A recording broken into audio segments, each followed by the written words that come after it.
and I was on it, and I was on it until I was relieved. So yeah, and some of my days were like days and a half.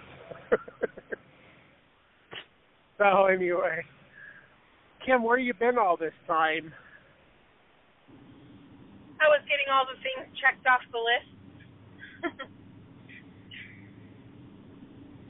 You know, okay. like all of the things that everybody needed for me to go and get really quickly, and yep. And I have those two little ones with me, which makes it harder to do, but we did it. We survived. Okay. All right, well, go ahead and mute yourself, and then I'll mute myself. Emmett, you can read. By the way, everyone, the guest call-in number is 917-889-8827. And if you do call in, I'll bring you into a screening room and ask you what your question or comment is, and then you can choose whether or not you want to go live. But this might be a two-parter because that first part was really long, and I don't think Emmett's going to get through it. Maybe Kim can. It's only 25 I'll be pages. fine.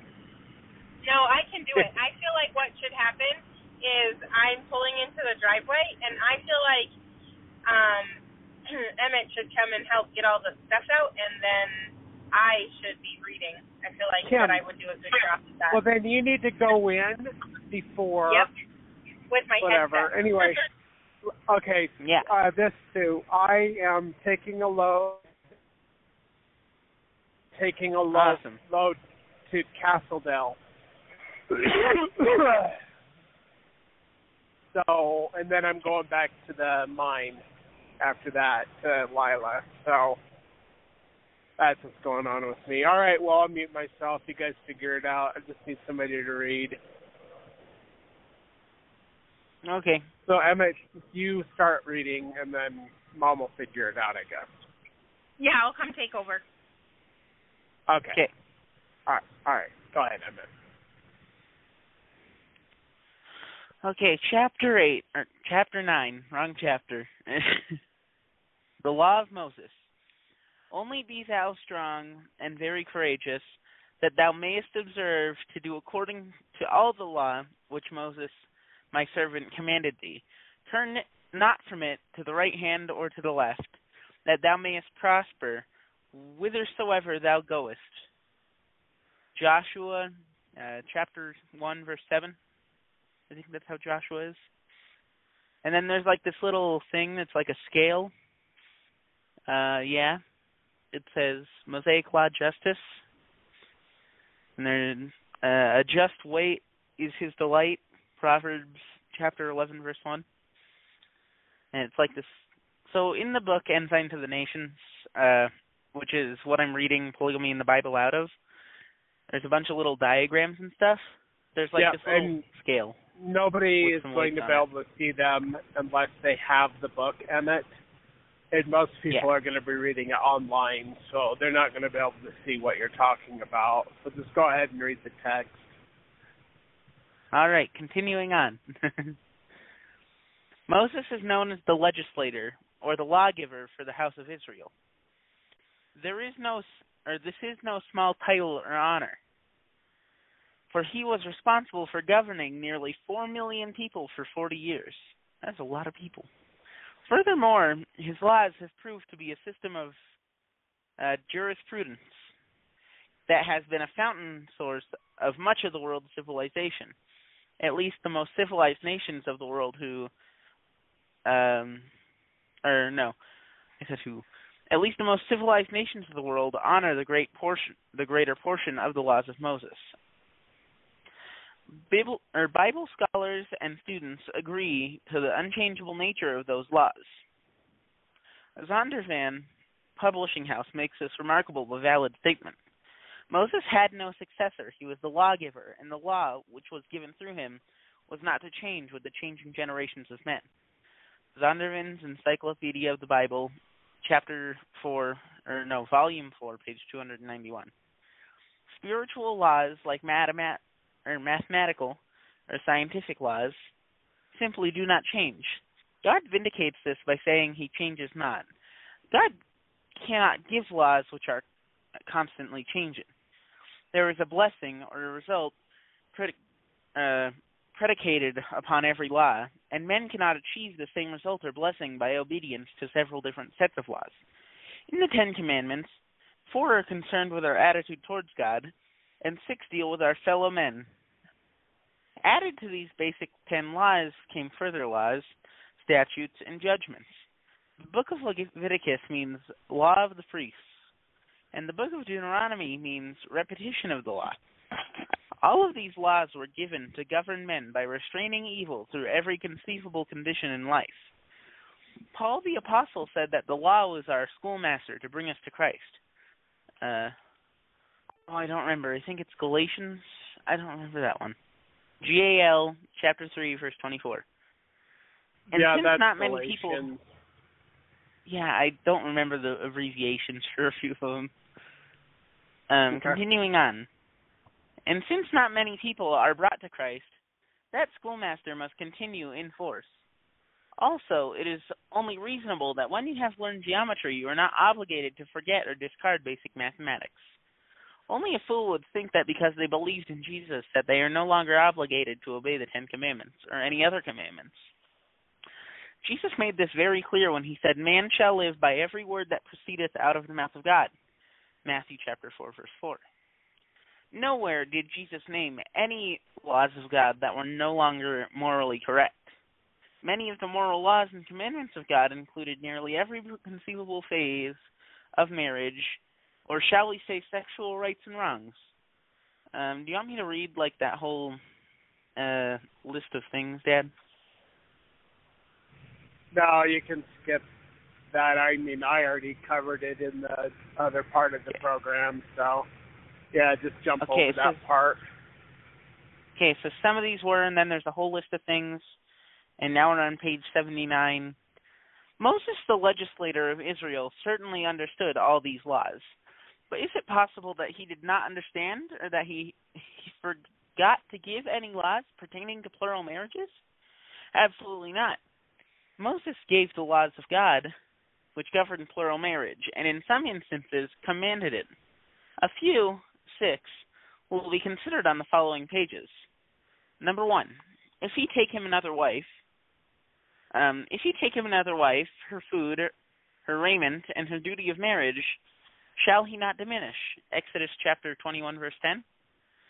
The Lord did not say that an Israelite should not take another wife, and he did not advocate divorcing them. He did not say that taking another wife was a sin. He did not say that if he took another wife, he should be punished. And he... Hold on.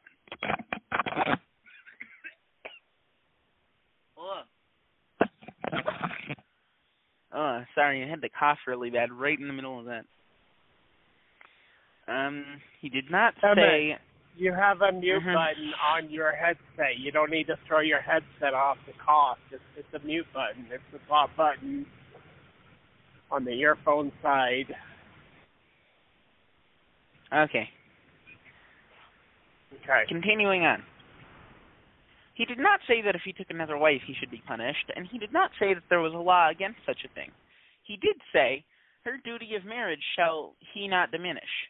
God is saying that if a man take another wife, he should provide her with food, clothes, and needs in all respects and duties of marriage, as he would with the first. And we're on page 80. The Lord is making considerations for the polygamous or plural wife in a marriage situation. It was not an illicit or immoral escapade outside of his marriage with the first wife. It was a marriage with divine acceptance. God forbids any neglect of either wife and commands the man to continue in the duties of marriage, if he take him another wife. Now consider the opposite situation and see how the Lord's laws regulates that. If a woman lives with another man while she is still living with her husband, she is called an adulterer. See Leviticus chapter 20, verses 10 to 12. And so is the man who cohabits with her. When this situation was discovered, they were both stoned to death. See Deuteronomy chapter 22, verse 22. Furthermore, if there were any children from that union, they were to be excommunicated from the congregation of the Lord, even to the 10th generation. Deuteronomy chapter 23, verse 2. Where is there any such punishment imposed if a man take another wife?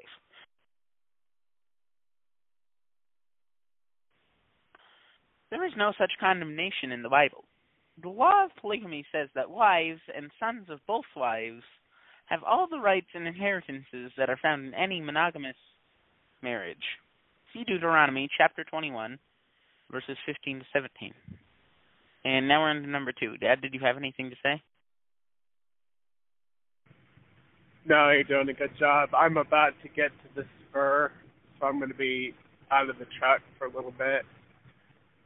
So, do you know what happened to Mom? Like, her phone call dropped. You got the studio open? Yeah, I think she's inside even. I got it up on the computer, which is awesome, because that's working now. Yay. Okay, well, I'm going to mute myself. And, yeah, just go ahead. Like, the whole reason we're going over these things is because there's a whole bunch of people that believe that polygamy is an abomination because they misread Jacob chapter 2 in the Book of Mormon. And, yeah, well, there is an abomination that has to do with multiplying of wives or kings, but it doesn't have to do with polygamy. And polygamy and multiplying wives are two separate things, which I've talked about. And we're going to go over that, you know, with the, you know, in this chapter, we'll talk about those things. So, and then the other thing, too, like, the whole thing about, you know, you don't do away with the basics of math when you get into a higher level of math, and it's the same thing with the law. The law of Moses is still in effect. I know a lot of people don't like that, but sorry, I don't like it. That's not my problem. That's your problem. Jesus said, I do not come to do away with the law, well, not one jot or tittle, until all things be fulfilled. And, well, they're not all fulfilled yet. And furthermore, when Jesus said, I come to fulfill the law, that means he come to live it perfectly, not do away with it. So, anyway, you know, the disciples continued to live God's laws. Like, even the fact that Paul went and did sacrifice in the temple with like 6 or 7 other men, because people were like, oh, Paul's against the law, and he was like trying to prove himself that he wasn't. So, all right, well, Mom's on. Let me bring her line up. Well, it's doing its thinking, so I don't know. Maybe you can do it on your end. Oh, are you on? Can you hear me now? I hear you. Hello? Yes, I can hear you. Oh, okay. Okay, I got to mute myself because I'm here, so. Okay, sounds good. Emmett, I'm sorry that my call dropped, but you said you didn't say where you were. Okay, so it's on the right page. It says part 2 or something like that. Okay, yep, number 2. If a man have 2 wives, yep. So Deuteronomy chapter 21, verses 15 through 17 says, quote, if a man have 2 wives, one beloved and another hated. Oh, sorry. I don't know what just happened. But something got caught in my throat. Lydia, could you get me a drink of water just so that I don't have a problem with that again? Yeah. Thanks. Okay. And they have borne, okay, let's try again. If a man have 2 wives, one beloved and another hated, and they have borne him children, both the beloved and the hated, and if the firstborn son be hers that was hated, then it shall be, when he maketh his sons to inherit that which he hath, that he may not make the son of the beloved firstborn before the son of the hated, which is indeed the firstborn. But he shall acknowledge the son of the hated for the firstborn by giving him a double portion of all that he hath, for he is the beginning of his strength. The right of the firstborn is his. End quote, from Deuteronomy 21, 15 through 17.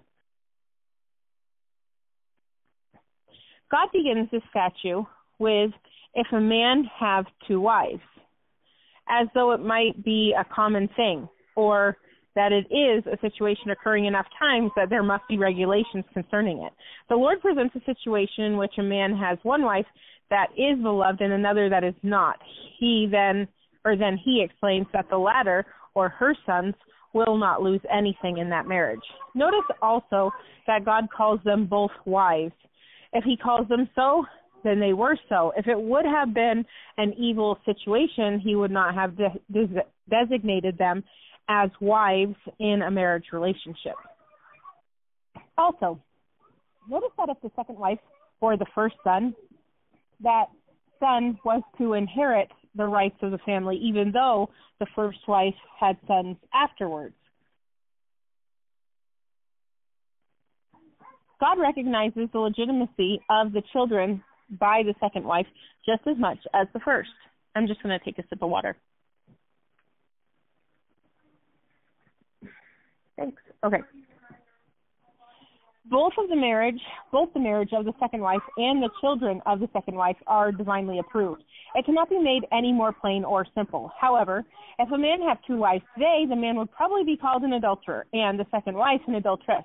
Our laws would make the man a felon. The courts, both civil and ecclesiastical, would pronounce the second marriage null and void, and the children would be bastardized.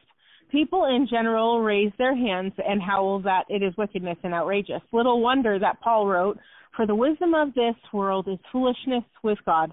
That's in 1 Corinthians chapter 3, verse 19. That which is esteemed as an abomination to man is right before God, and that which is highly esteemed among men is an abomination, or it just says is abomination in the sight of God. Luke 16:15. So said Jesus Christ, so said the laws of Moses.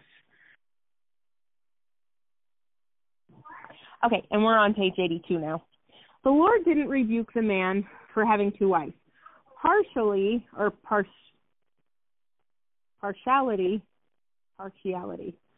was the sin. If he must pay a double portion to the wife that was in disfavor, he would think more about his partiality and probably try to remedy it. The Lord was not partial in regard to wives or children. He didn't say the first wife was rightful and the others were illegal or not entitled to an inheritance. The Lord wanted wives and children in polygamy to receive fairly and equally the inheritance, and this was why he made this law. It was to include wives, living, divorced, or dead, and even those who would yet come into a man's family. It is the duty of a man who takes several wives to impartially, now they're using that word instead, which is what I thought it was the first time. Sorry. I need a better light. Okay. It is the duty of a man who takes several wives to impartially look after the welfare of each, and this impartiality applies also to their inherent rights. This is one of the first laws governing plural marriage that the Lord has established. Martin Luther comments on this law in Luther's Works, volume 9, page 121. I just want something that's flat, Odia. Thank you. Luther's Works, volume 9, page 121, quote, "Thirdly, he sets up the law concerning the two wives and their issue, lest an account of his affection and love, the husband assign the birthright to the son of the beloved, even though he is not the firstborn. The right of the primogenitor was the noblest and highest honor of children, for it came about not by the will of man, as marriage with a captive, but by the blessing of heaven, where there is no respect of persons. Therefore, it should not be transferred arbitrarily or changed according to the caprice of a lover or a loved one. Thus, the general principle of this law is what God gives man should not remove. This law was quite strict, since it prevented cruelty towards the hated wife, as well as favoritism toward the beloved one. To put aside vengefulness and partiality is no small virtue. Yes, it is impossible by nature. Therefore, that which lies beyond both the will and the power of malice is squeezed out by law and force. Here you see, therefore, that polygamy is permitted by law." end quote, from Luther's Works, Volume 9, page 121. Thus, the Mosaic laws of God did not punish men for taking more than one wife, but rather God gave these laws to instruct men on how to divide their gifts, inheritances, and their attentions among their wives and children. Could anyone think for a moment that God would give such laws to stop polygamy? Such a situation would be like a legislator who made laws to prevent stealing by instructing thieves on how they should divide their loot. If God wanted to stop polygamy, he never would have made laws such as these. Some men by nature were more favorable to certain wives than others. In some cases, however, it might not be so much the man's fault as the woman's, for some women may be kind while others are critical. One obedient, another unruly, one generous, but another greedy, etc. Yet, God makes this a general rule without any optional conditions. The man has an obligation in his plural marriage, and God does not want any favoritism. Page 84. It was not an easy obligation, as we learn in the case of some great men, such as Jacob. Of Jacob's two wives, one was beloved, and the other was not. Leah is described as tender-eyed and was contrasted in appearance by her sister Rachel, who was beautiful to behold. Now Jacob loved Rachel more than Leah, and apparently let it be known because the Lord saw that Leah was hated. That's Genesis 29:1. Because of this, the Lord showed favor to Leah more than Rachel, because he blessed her with 4 sons, but Rachel remained barren for many years. There is evidence of Leah's craving for Jacob's love, and she had to bargain with Rachel for the privilege of lying with her own husband.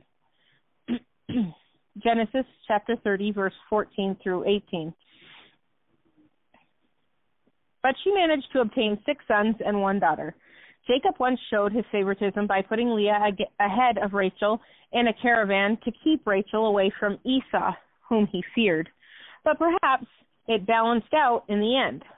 Possibly the burial of the two wives of Jacob is more significant than anything else. Rachel, whom he had seemingly favored throughout his life, was buried in a tomb near Bethlehem. The place is still marked today. But Leah was buried in the family burial site at Machpelah, where Jacob himself chose to be buried. That's in Zondervan's Encyclopedia of the Bible, Volume 3, page 900. Jacob may have favored Rachel more than Leah, so God favored Leah the most in respect to her children. Judah, her 4th son, was the one through whom David and Christ were born. Yet we should not fail to mention that Rachel and Joseph and Benjamin, showing that God did honor both wives in their plural marriage to Jacob by giving them such choice sons. And we're on page 85 now, number 3, to a dead brother's widow. Just checking to see if there's anything that you had to say about that. I don't think he's back in service enough to talk.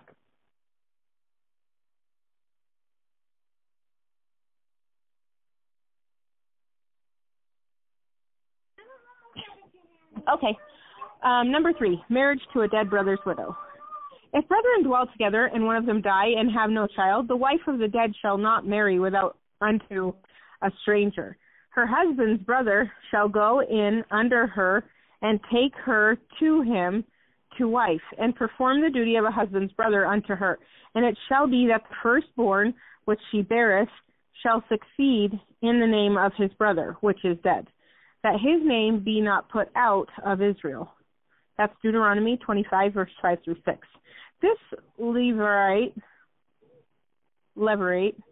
marriage, so termed by the Jews, was a very important law in Israel, and there were several reasons for its practice.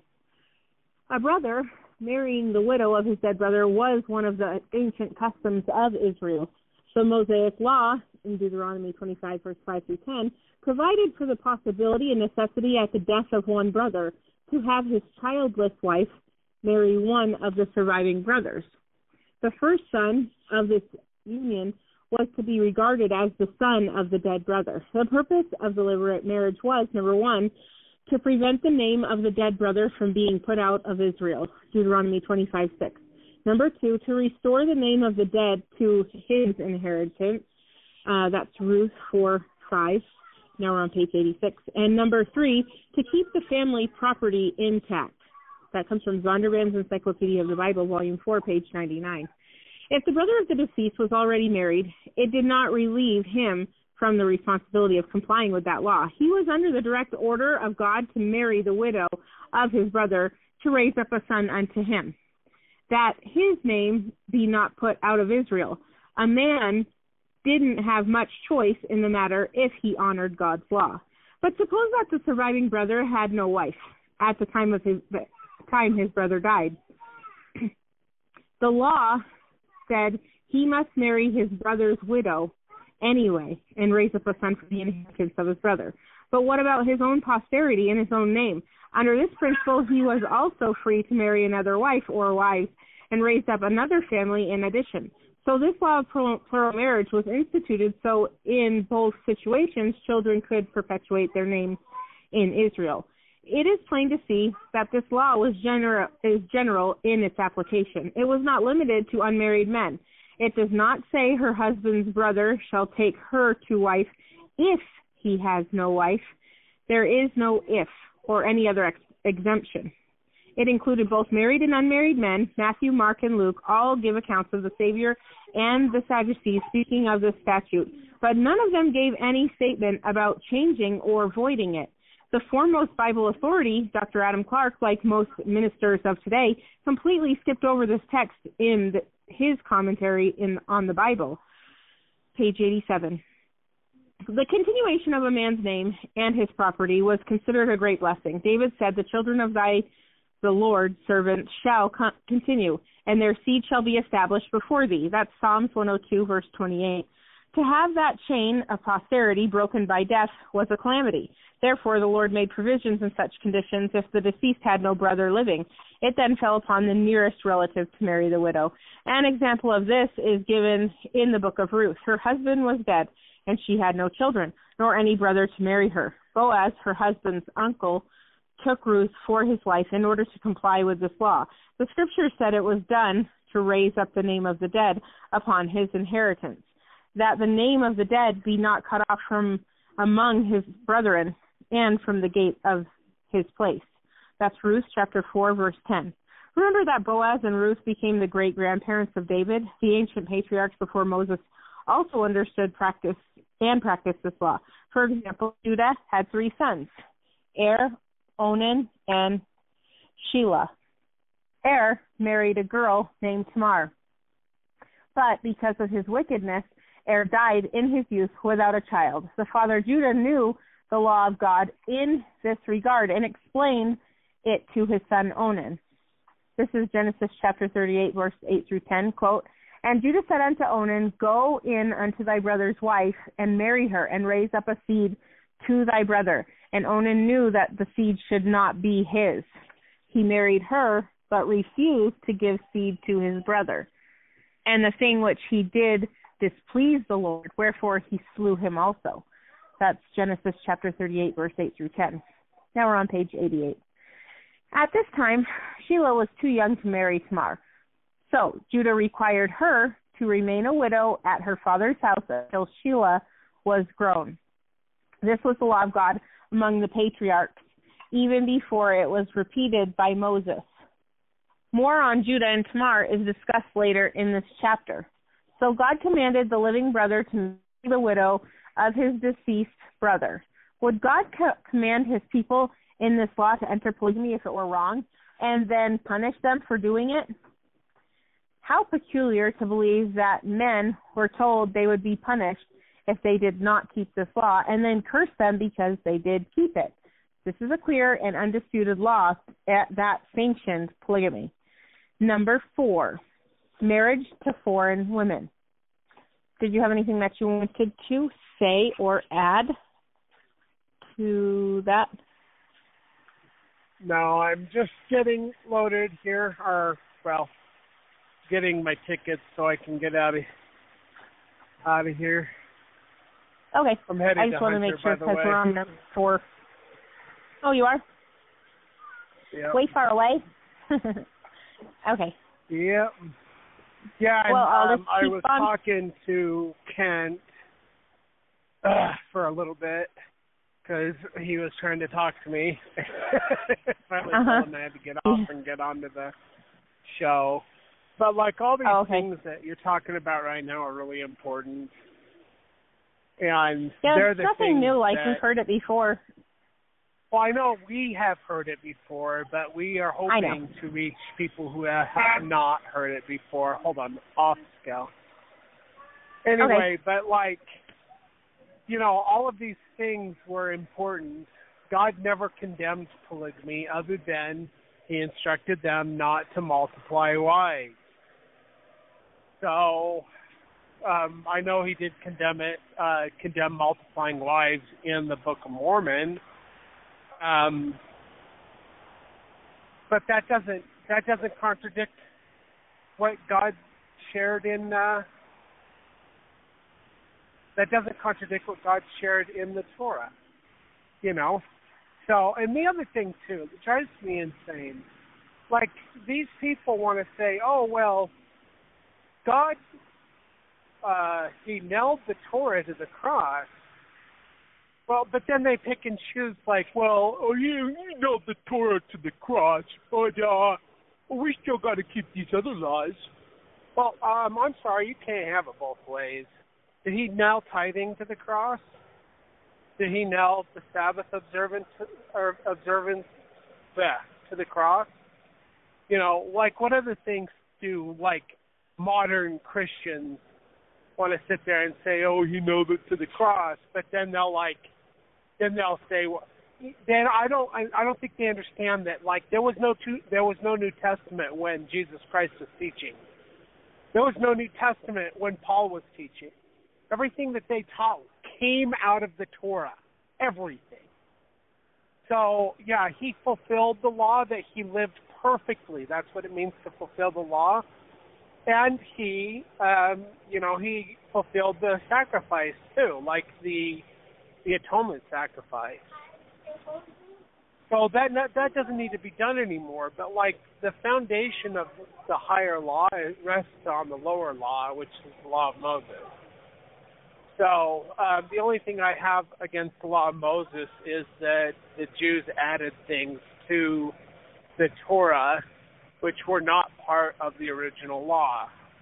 And the only way you figure that out is by revelation, because the 613 laws are not all from God. Some of them are from the mind and heart of a horrible little brat king named Josiah, who the Bible praises, but in actuality, what Josiah did laid the foundation for the destruction of Jerusalem that would come under King Zedekiah, I think it was, later on, or Zephaniah or somebody. Anyway, but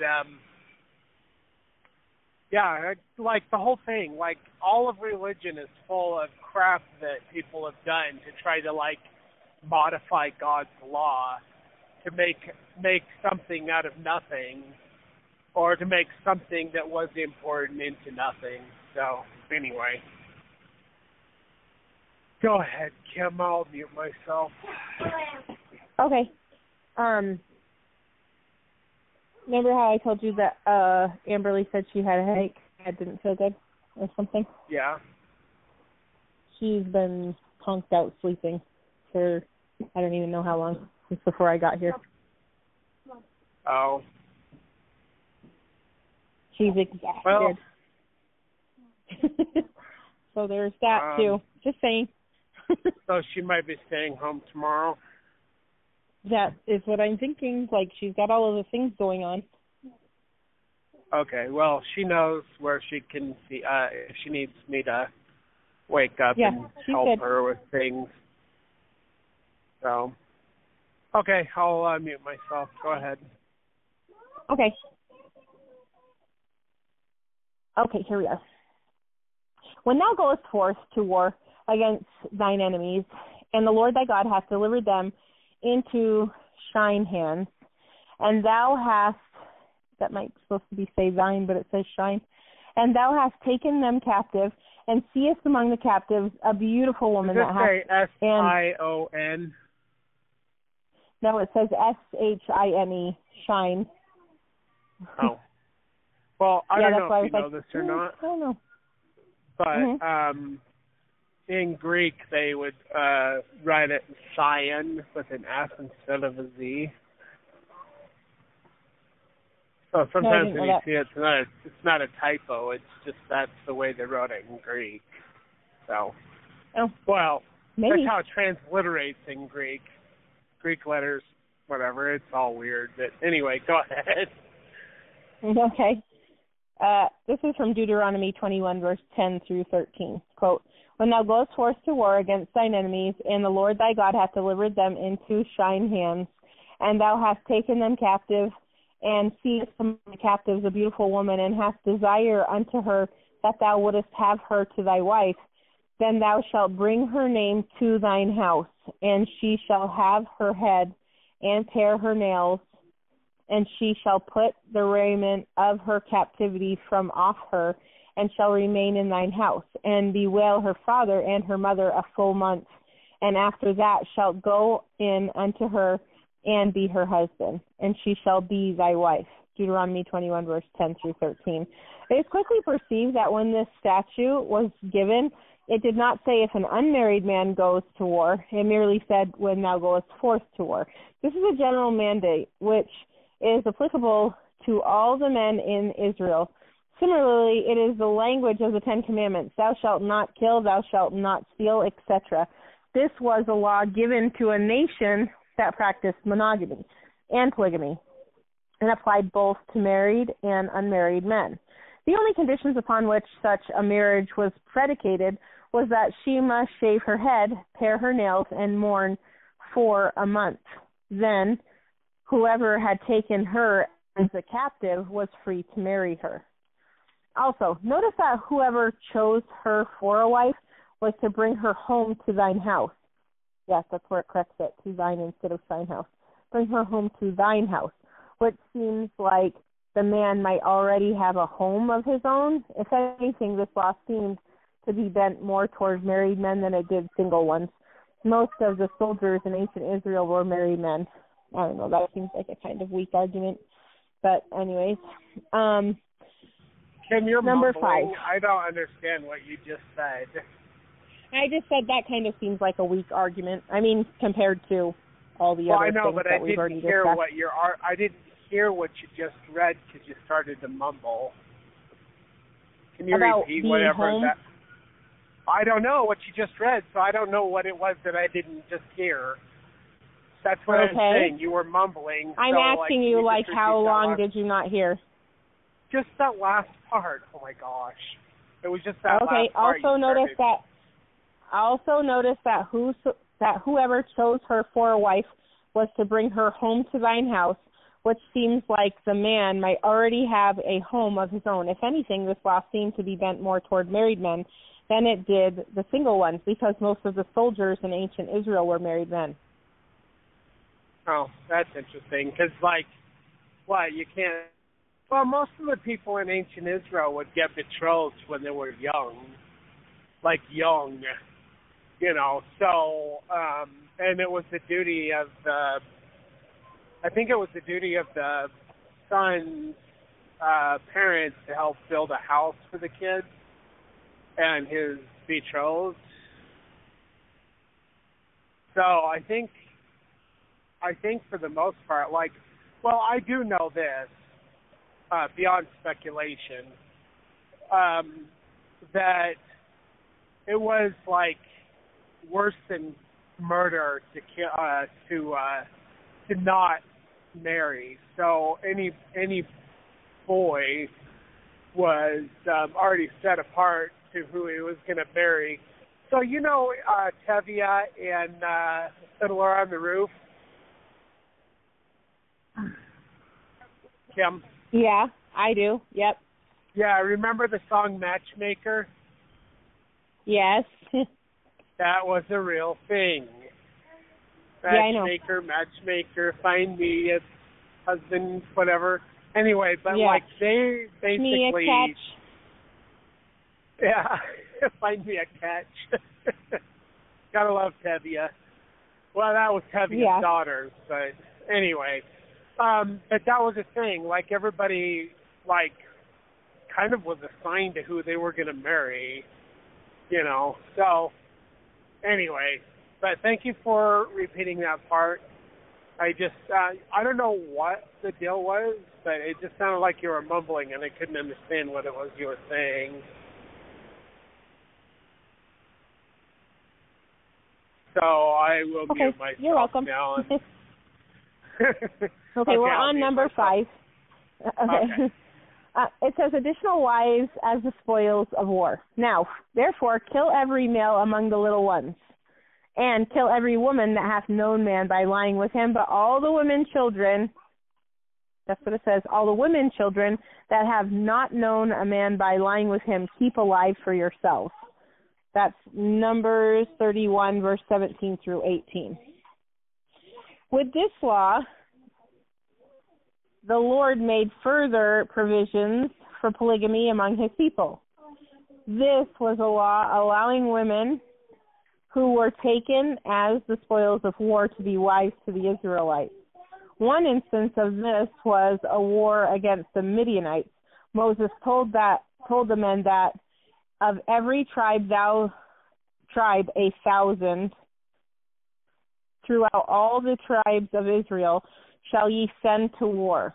This meant that 12,000 able-bodied men went to war against the Midianites with instructions from the Lord that they would save only the women, children that have not known a man by lying with him. After the destruction of this battle, there were 32,000 women taken as new wives. See Numbers 31-35. These Israelites took back home an average of nearly 3 wives each. This was the law of the Lord, and this was only one battle. It happened on many other occasions. There is little doubt that the Lord approved of polygamy when he gave this law to a people that already had a surplus of women. This was a law generally practiced by the Lord's people so they could increase their numbers and dominion. This law was to be observed in their battles with all other nations, not just the Midianites. For example, the Lord repeated it by saying in Deuteronomy 20, verse 10, also verses 12 through 14, quote, when thou comest nigh unto a city to fight against it, then proclaim peace unto it. And if it will make no peace with thee, but will make war against thee, then thou shalt besiege it. And when the Lord thy God hath delivered it unto thine hands, thou shalt smite every male thereof with the edge of the sword. But the women and the little ones and the cattle and all that is in the city, even all the spoil thereof, shalt thou take unto thyself. Again, that's Deuteronomy chapter 20, verse 10, and also verse 12 through 14. Martin Luther observed that here you see that in Luther's Works, volume 9, page 210, here you see how the law permitted soldiers not only to have several wives, but even where love demanded a Gentile woman captured in war. For when he describes them as soldiers, not newly married, it is plain that almost all the husbands who fought in the war were married no less than 1 year, and that these married soldiers were also allowed to take a Gentile woman to wife. What is more, if she proved unsatisfactory, it was lawful to dismiss her, but she was free to marry another man, and she could not be sold or made a prostitute, for it is a violation of civil uprightness to sell or prostitute one who has been humiliated. That's Luther's Works, volume 9, page 210. It is very evident that the Israelites obeyed this law and were able to multiply and replenish their numbers to great proportions. For instance, we read that when Moses was commanded to take the census of all males from 20 years and up to go to war, see Numbers chapter 1, verse 2 through 3, the number was 603,550. See Numbers chapter 1, verse 46. The whole nation consisted of nearly 3 million people, but out of this number there were only 22,273 who were firstborn children. Numbers chapter 3, verse 43. This would mean that each woman would have 39 children. If each man had 4 or 5 wives, then it would be possible, because as Jacob had 4 wives, yet only Reuben was called the firstborn. If each wife had only 5 children, then we are brought to the conclusion that each man must have had upwards of nearly 8 wives. This can be reasonable only on the principle that Israelites were increasing their numbers upon the principle of plural marriages, obtained through the ravages of war and obedience to this law as commanded by the Lord. Page 92.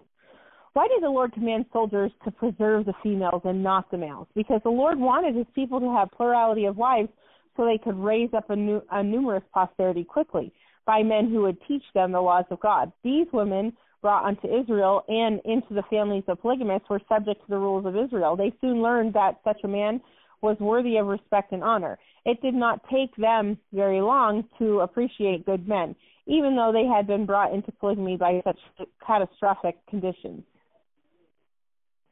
Israel, then, if they would become righteous, would be blessed with every conceivable blessing. But if not, then they too would suffer or even be destroyed. Moses warned them that if they became corrupt, that they would suffer every conceivable curse that God could bring upon them. And it shall come to pass that the Lord rejoice over you to do you good and multiply you. So the Lord will rejoice over you to destroy you and to bring you to naught. That's Deuteronomy chapter 28, verse 63. Here, then, we see that the righteous causes the Lord to multiply a people, but the wicked he will destroy. The wicked practice birth control, abortion, sexual promiscuity, and whoredom. The true purpose of sex is for multiplying and replenishing the earth, but now every vile, lustful, and wicked practice is promoted.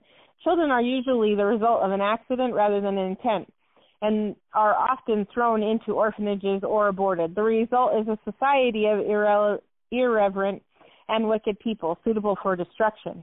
If parents would send their children to some distant land to stay for several years, what sort of people would they want to care for their children? Would they want them to be sent into homes of righteous men and who are properly care for them, teaching them good conduct and respect for God?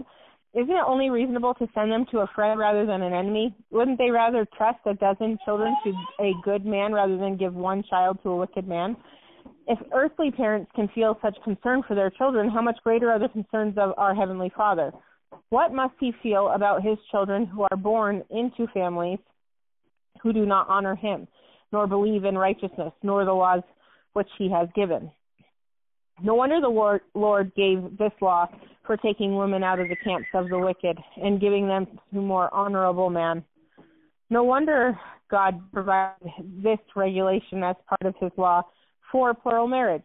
And now we're on number 6, common or natural law of marriage. From Exodus chapter 22, verse 16, and if a man entice a maid that is not betrothed and lie with her, he shall surely endow her to be his wife. End quote from Exodus 22, verse 16. If a man find a damsel that is a virgin, which is not betrothed, and lay hold on her and lie with her, and they be found, then the man that lay with her shall give unto the damsel's father 50 shekels of silver. Amberly, you're hitting my mic. Shekels of silver. And she shall be his wife, because he hath humbled her. He may not put her away with all his days. Deuteronomy chapter 22, verse 28 through 29. This was a general law which applied to a single man or two single men, monogamous and polygamous. If anyone thinks that it is applicable only to single men, say about that. Where does it say that? Do you want me to finish the little paragraph that I'm reading? Okay, or just interrupt in the middle? Okay, thanks. All were bound to comply with this law. In some eases, it demanded polygamy, making the man responsible for her as a wife, even if he already had one or more. Okay, go ahead. Okay, I know some people are going to be like, well, that's horrible because the man who rapes a virgin shouldn't be with a virgin. That's not what it's talking about. There are laws concerning rape that apply here. This is not rape. This is if a man and a woman get together and she's a virgin and she is not betrothed to anyone, then because he didn't go through the proper instructions on marrying her, he cannot divorce her. He has to keep her. She can't be divorced by him. There were provisions, I believe, where she could leave him, but he couldn't leave her. So this is to protect women from men who are just going to try to use women for sexual gratification and then think they're going to walk away from it, which is a problem that we have in our society now, where men think that they can use women, and then just walk away from them even if they do get pregnant. Well, if this law was still in effect among the Gentiles, or if this law was in effect among the Gentiles, you wouldn't see men just sleeping around with women because they are held to a higher standard, So, but if he does get abusive, then there was a way for her to get out of it, But he couldn't just throw her to the wayside. He had to take care of her. He had to take care of her completely for all of her life. So, anyway, that's just what I wanted to say, because I know people will be like, oh, that's like, I've heard this before. Like, people are like, oh, the law says that he can rape a girl and then she has to be with her rapist, and that's twisting. That is the Gentile mind twisting the law of God. It doesn't have anything to do with rape.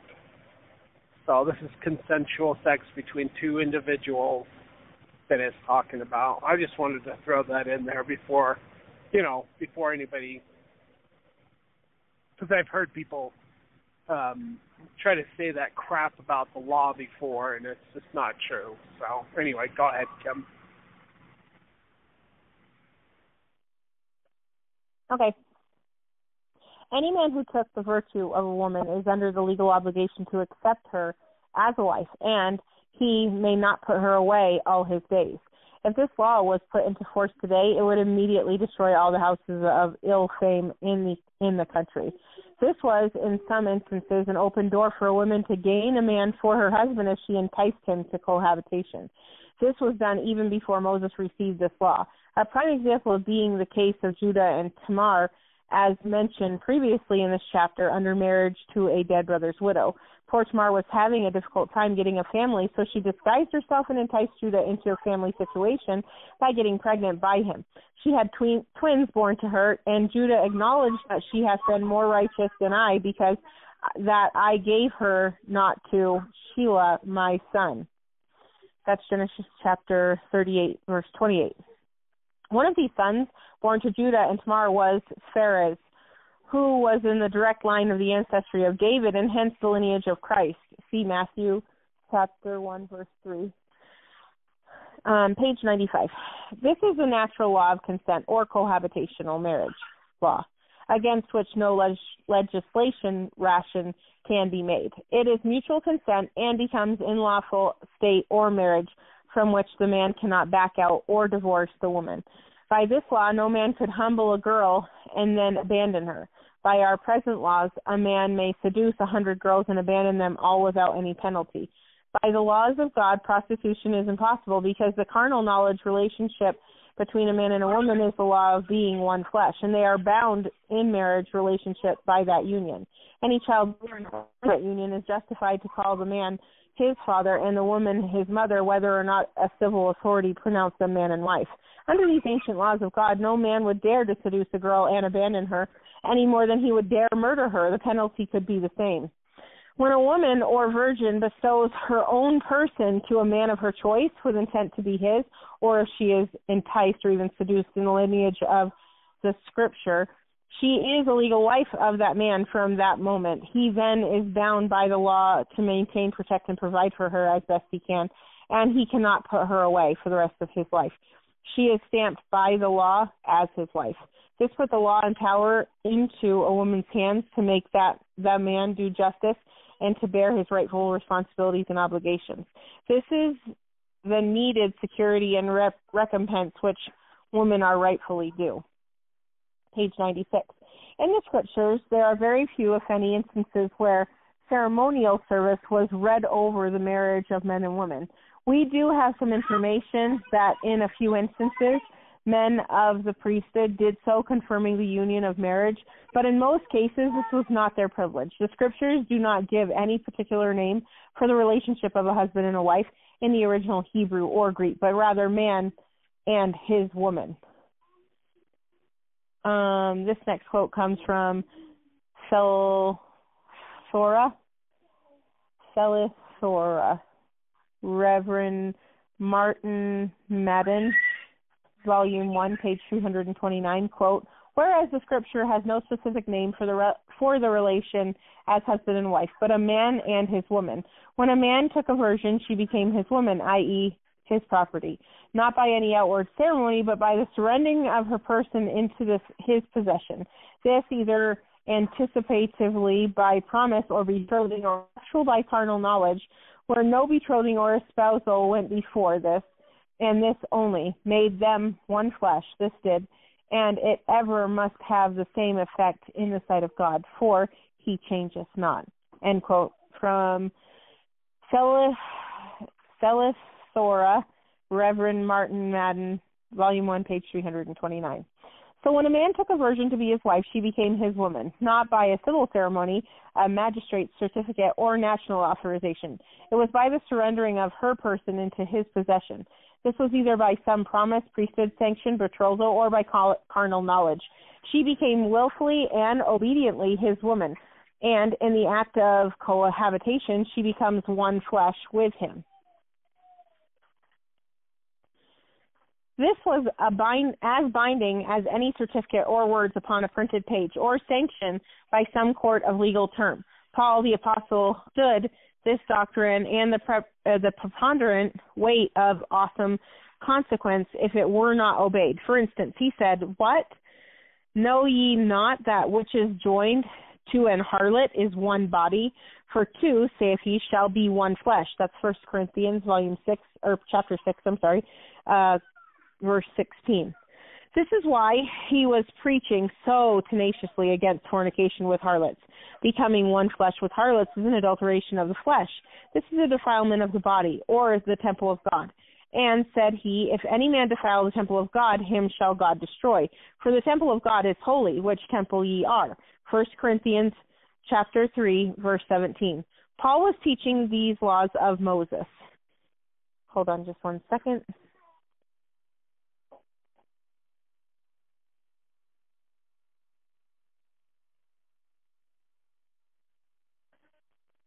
If a man should entice more than one maid, they would both be his wives, and he would bear the responsibility of being husband to them both. We read that Jacob had a big feast after 7 years of working for Rachel, but in the evening Laban took Leah, his daughter, and brought her to him. And he went in unto her, and it came to pass that in the morning, behold, it was Leah. Genesis chapter 29, verses 23 and 25. There was no way that he could back out of that marriage situation, even though it was deception. But it all turned out well in the end because Laban gave him Rachel, his daughter, to wife also, making him legally a polygamist. Page 98. Martin Luther, commenting on this law, wrote, quote, that if a man had already become betrothed to one woman and publicly and thus entered into a true marriage, even having taken the bride to his house, and it happened that he had lain with another woman before or during the time when the secret betrothal existed, or even if he lay with her after the public wedding, the woman with whom he had lain together with his public bride or wife.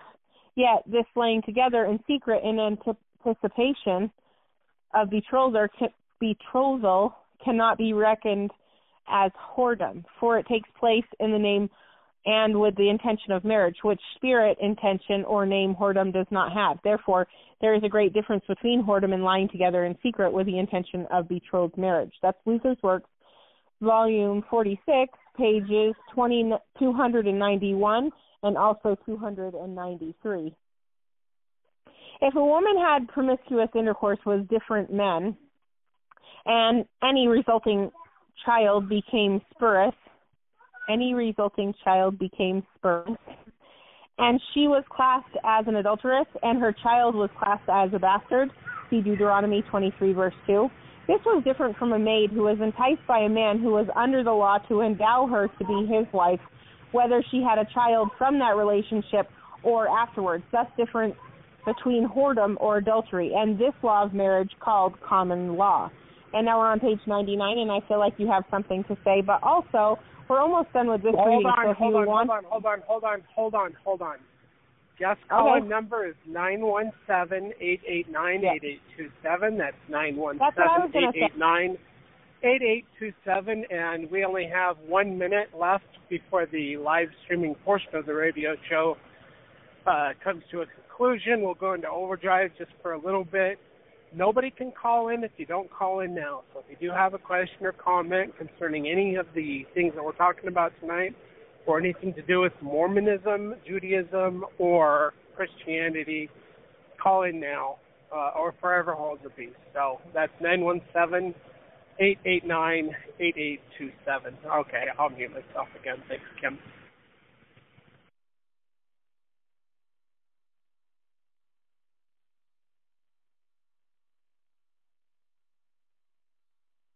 I don't hear you, Kim. Are you still there? Okay. Yes, I'm still here. I've had muting issues, okay?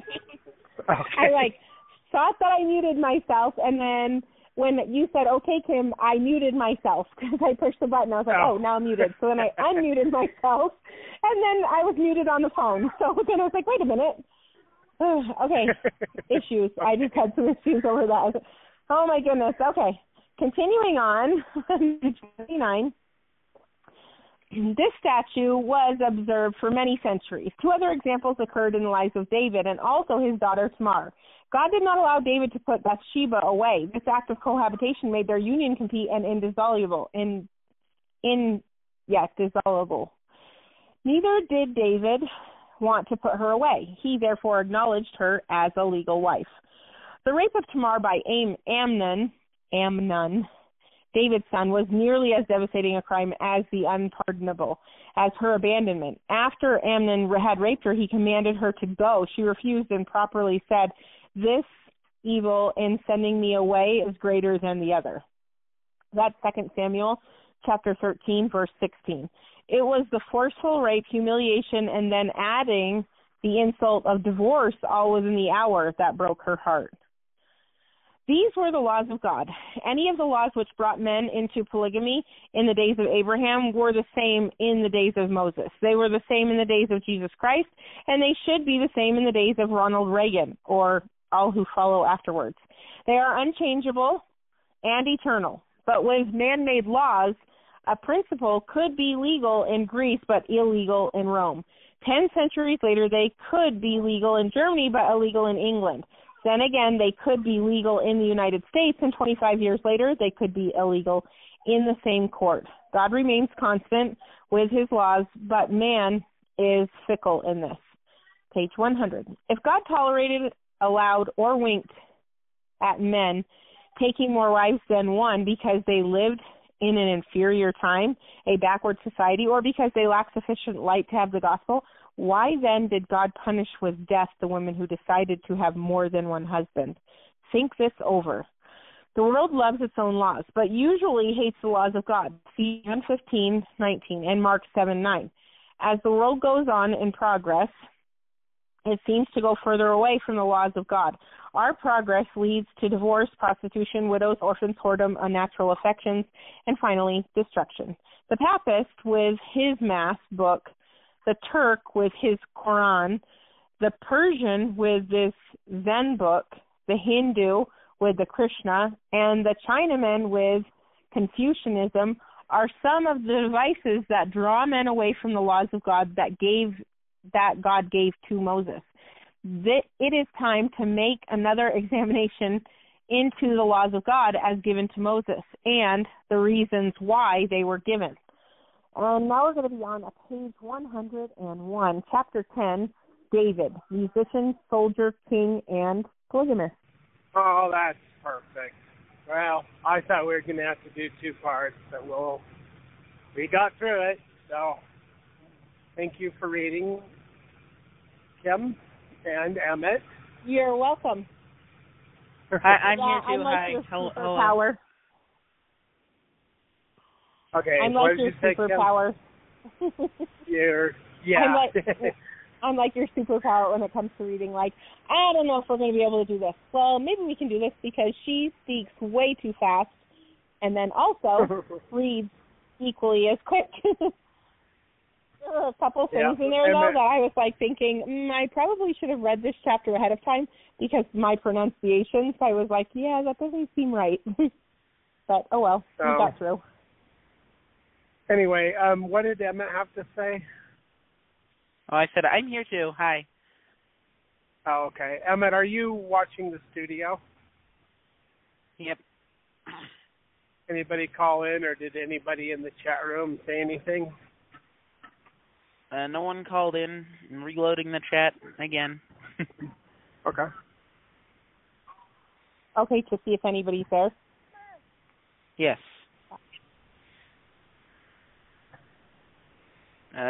Doesn't look like anyone's been in the chat.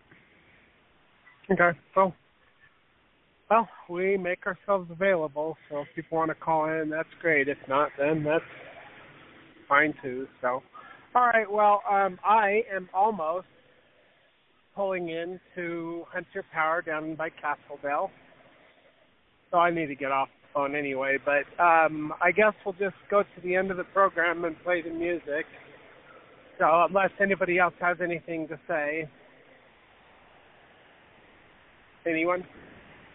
Nope, I have spoken. I'll depart. Okay. Okay, good deal. All right, well, everybody mute themselves, and Emmett, cue the music. Thank you, everyone, for listening. Take care. God bless, and we'll see you again tomorrow with another episode of Fundamentally Mormon. Goodbye.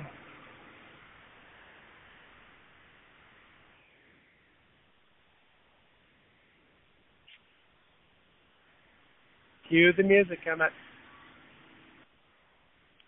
I'm trying. It's being kind of dumb. Hold on.